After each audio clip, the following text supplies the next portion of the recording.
Hello everyone. Hello everyone. आज के दिन हमारी जो टॉपिक हमने जो चूज़ किया है आपके साथ जो डिस्कस करना है वो है why educated people are living Pakistan. Pakistan की तरक्की ना करने की एक वजह ये भी है शायद कि हम अपने पढ़े लिखे यूथ को प्रोटेक्ट नहीं कर पाते, उनको हम संभाल नहीं पाते, शायद हमारी धरती उनको पाल नहीं सकती।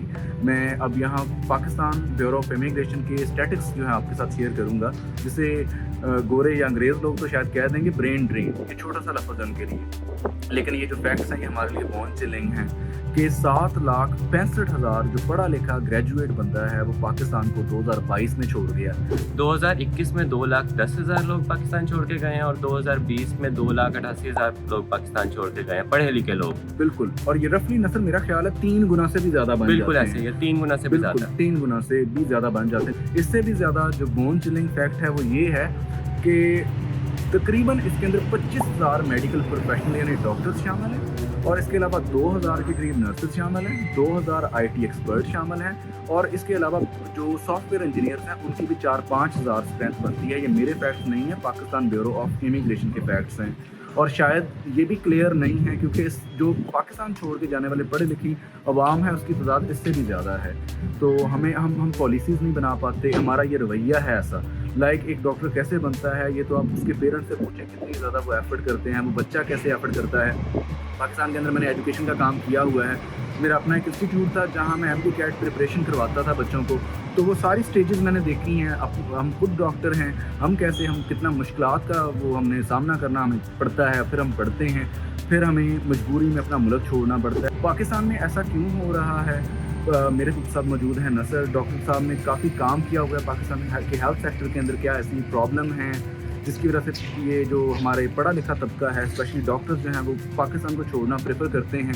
वहाँ हम PGR होते हैं, सीनियर लेवल पे होते हैं, वहाँ के PGR यहाँ पे FY2 या फाउंडेशन ईयर 2 या SHO लेवल पे हम काम करते हैं।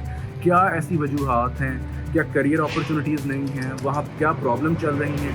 इनकी गिरफ्त काफ़ी है, आइए हम इनसे बात करते हैं। पढ़े लिखे लोगों का पाकिस्तान छोड़ के जाने की बहुत सारी वजूहात हैं। मैंने एज अ डॉक्टर पाकिस्तान में 3 साल सर्व किया है, तो मैं आपको ये मेडिकल के पॉइंट ऑफ व्यू से ज़्यादा बेहतर गाइड कर सकूँगा। और मेरे जो पाकिस्तानी कम्युनिटी में डॉक्टर्स हैं और मेडिकल से रिलेटेड लोग हैं वो मेरे इन वजूहात से एग्री भी करेंगे। हमारी सोसाइटी में ओवरऑल ही टॉलरेंस की कमी है और ये वक्त के साथ साथ सूरत हाल और ख़राब हुई जा रही है।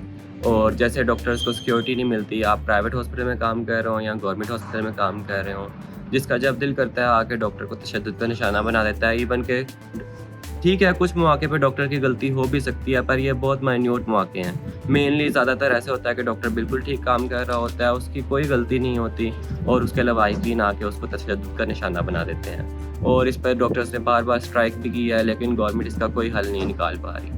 डॉक्टर्स के मुल्क छोड़ के जाने की एक और बड़ी वजह पे का कम होना है और इन्फ्लेशन का बढ़ना है, और इसके अलावा कोई वर्क लाइफ बैलेंस नहीं है। वर्किंग आवर्स बहुत ज़्यादा हैं और पे उस हिसाब से नहीं है। और यही बात है कि आज से 5 साल पहले भी एक PGR या मेडिकल ऑफिसर की तनख्वाह 1 लाख के आसपास थी और अभी भी इतनी है। और इन्फ्लेशन कहाँ से कहाँ चली गई है। इन्फ्लेशन तो एक साल के अंदर जो है नसर इतनी बढ़ गई है। देखें कि अगर आप कंपैरिजन करें डॉलर्स का, पाउंड का, यूरोस का पाकिस्तानी करेंसी के साथ, मुझे तो यार शर्म आती होती है देख के। जब भी मैं कहीं से गुजरता हूँ जहाँ करेंसीज डिस्प्ले हो रही होती हैं तो इवन जो नेपाली रुपी है वो भी हमसे तगड़ा है, बंगाली टका हमसे तगड़ा है, इवन अफ्रीकन नेशन के जो कंट्रीज हैं उनकी करेंसी भी हमसे ज़्यादा स्टेबल है। तो इन्फ्लेशन कितनी बढ़ गई है। और इन्फ्लेशन मसला ये है कि इन्फ्लेशन के साथ साथ पेज नहीं बढ़ी। अगर पे बढ़े साथ साथ तो फिर तो कोई मसला नहीं है। यहाँ एक बात और नसर मैं आपसे पूछना चाहता हूँ कि जो PGR है पाकिस्तान के अंदर हम पार्ट 1 देते हैं, उसके बाद हमें इंडक्शन मिलती है, वो काफी कॉम्प्लेक्स क्राइटेरिया है, मेरिट क्राइटेरिया जो आजकल चेंज भी हुआ है। वो जो रेजिडेंट डॉक्टर है उसका पे स्केल MO की निस्बत के कंपैरिजन में ज्यादा होता है या कम होता है? उसका पे स्केल जो MO के निस्बत मेडिकल ऑफिसर की निस्बत कम होता है, क्योंकि बेसिकली गवर्नमेंट ये कहती है कि जो मेडिकल ऑफिसर है वो पे ले रहा है और जो पोस्ट ग्रेजुएट ट्रेनी है वो एक स्टाइपेंड पे है, उसको वजीफा मिल रहा है, तो इस वजह से उसका पे रेट कम होता है। ये भी एक मतलब कहने के देखें कि रेजिडेंट डॉक्टर है, अगर उसकी फैमिली ही नहीं चल पाएगी उस स्टाइपेंड के अंदर, तो फिर उसका तो मुल्क को छोड़ना बनता है। ये वही बात है कि अगर आप एज अ मेडिकल ऑफिसर काम कर रहे हैं तो आपकी पे ज़्यादा है, आप ट्रेनिंग में जाते हैं तो आपकी पे थोड़ी हो जाती है। अब एक बंदा जब उसकी ज़्यादा पे है, वो गुजारा कर रहा है, तो वो थोड़ी पे में कैसे गुजारा कर सकता है? डॉक्टर्स के पाकिस्तान छोड़ के जाने की एक और मेन बड़ी वजह जो है वो लैक ऑफ एम्प्लॉयमेंट है। आपको कहीं भी आपने नौकरी लेनी है तो सबसे पहले आपको सिफारिश चाहिए। अगर आप प्राइवेट सेक्टर में जाते हैं तो वो आपको पे बहुत कम करते हैं, मतलब 50,000 60,000 पाकिस्तानी रुपीज़ में वो आपको पे करते हैं 6 आवर्स का।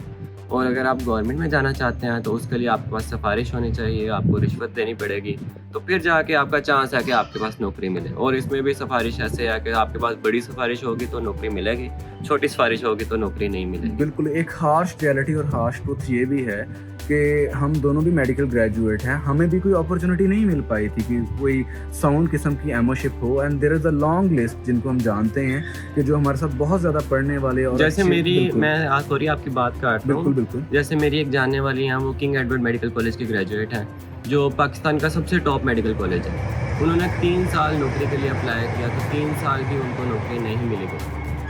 और इसकी मेन वजह यही थी कि सिफारिश नहीं थी। बिल्कुल, ultimately she landed in UK. वो यूके आ गई और आज वो सेटल भी हैं और वो ट्रेनिंग के अंदर भी जा चुकी हैं। तो वाक़ईतन आपकी बात को मैं सेकंड करूंगा, बल्कि मैं आपसे ये पूछना भी चाहूँगा कि लैक ऑफ एम्प्लॉयमेंट के साथ लैक ऑफ अपॉर्चुनिटीज़ को भी लैक ऑफ अपॉर्चुनिटीज़, बिल्कुल। नसर, एक ना चीज़ और भी है कि हम एक विशियस साइकिल के अंदर चल रहे हैं। बिल्कुल ऐसे ही, मतलब यानी कि वाक़या हो जाता है, कोई ना कोई डॉक्टर जो है उसके साथ कोई ना कोई प्रॉब्लम हो जाती है, उस पर तशद्दुद भी होता है, फिर हम स्ट्राइक्स कर देते हैं। और हमारी एक ऑर्गेनाइजेशन है यंग डॉक्टर एसोसिएशन, जिसके साथ मेरी तो सॉलिडारिटी हमेशा रही है क्योंकि वो हमारे कोलीग्स हैं। बिल्कुल लेकिन ऐसे ही। इसके बावजूद हमारी स्ट्राइक्स के अंदर उतनी अफादियत क्यों नहीं है? हम क्यों कोई ऐसी लिटिगेशन नहीं करवाते गवर्नमेंट से कि हम डॉक्टर्स को प्रोटेक्ट कर सकें? आपकी क्या राय है इसके अंदर?